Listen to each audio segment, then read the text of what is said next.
Dalail al-Nubuwwah was very important, but another miracle is all of his incredible statements about the end of time. Incredible, I say incredible, but they're credible for us. We believe them. They might be incredible for other people, because incredible means unbelievable, but we believe them. But I'm using it hyperbolically. So anyway, the Prophet ﷺ told us, who told the Prophet that the buildings in Mecca would reach the tips of the mountains? Like, who could have imagined that in the 7th century, to have skyscrapers that reached the tips of the mountains? Who told the Prophet ﷺ that the mountains of Mecca would have tunnels? إِذَا بُعِجَتْ كَظَائِمُ مَكَّةَ. I mean, it's in a hadith. When the mountains of Mecca, when the base is drilled open, bu'ijat means to like pierce, right? So who told the Prophet ﷺ that? Who told the Prophet ﷺ that women would wear spandex towards the latter days? Because they didn't understand that hadith, kasiyatun ariyat, dressed and undressed at the same time. We understand that, unfortunately, right? I mean, we understand that. But who would have understood that in the 7th century Arabia? Read the tafsir, they didn't understand it. They're like, how could you be dressed and naked at the same time? So they said things like, kasiyat fil dunya, ariyat fil akhirah. Everybody's ariyat fil akhirah on the Day of Judgment. We now know what that means. The Prophet ﷺ said that people would walk in marketplaces, badiyatul afkhad, with their thighs bare. Civilized people never did that. Primitive people don't create marketplaces. Primitive people barter. You know, they live they don't have marketplaces. That's the difference between civilized, one of the differences between civilized and, so he's talking about people in aswaq, in malls, walking with shorts on. Who told the Prophet ﷺ? I mean, there's so many things that he said. Who told him that destitute Bedouin would be vying with one another to build tall buildings in the Arabian desert? Who told him that all this money would come to the Arabian Peninsula? Who told him that the Arabian Peninsula would be turned into gardens and have green, I mean, it was desert. Like, now you go and you can see these amazing gardens. I mean, they actually have skiing in Dubai. Like, they have snow.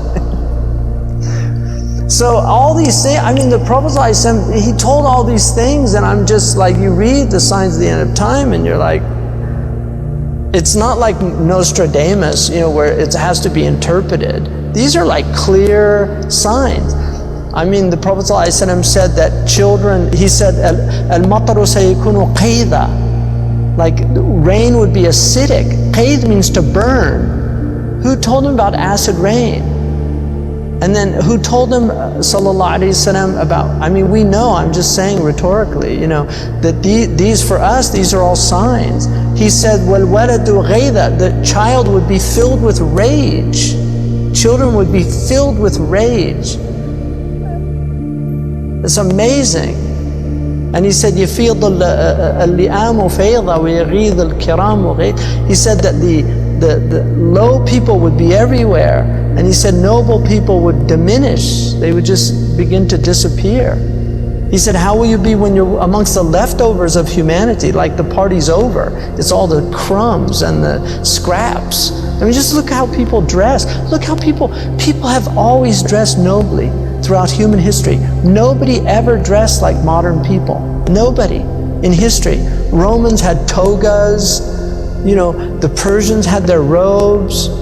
You know, all these people, I mean, even native peoples had their feathers and because they knew, they had some sense of what human beings are. Now people walking out, they walk around they pay hundreds of dollars for rags. They pay hundreds of dollars for rags. What's happened to human beings that this is their state? I mean, you have to marvel at the leftovers.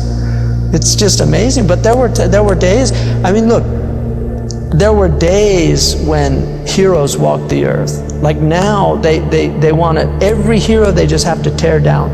Everybody of any distinction, they have to tear them down. They have to destroy them. They have to expose them, show how they're just like everybody else. There's nothing special about them. You know, this is a sickness of people. It's all this leveling. And You know, there were great people, and I've sat with sanctified souls. I know it. I've been in their company. I've been in their presence. I've felt their hal, you know. So these are real. They're real. And the awliya are real. The people of Allah are real. And the lovers of the Prophet ﷺ, they know what they have, and they know what they have in their hearts. And the people that don't have that, they don't know. But Abu Hanifa said, if kings knew what we had, they would send their armies to take it from us.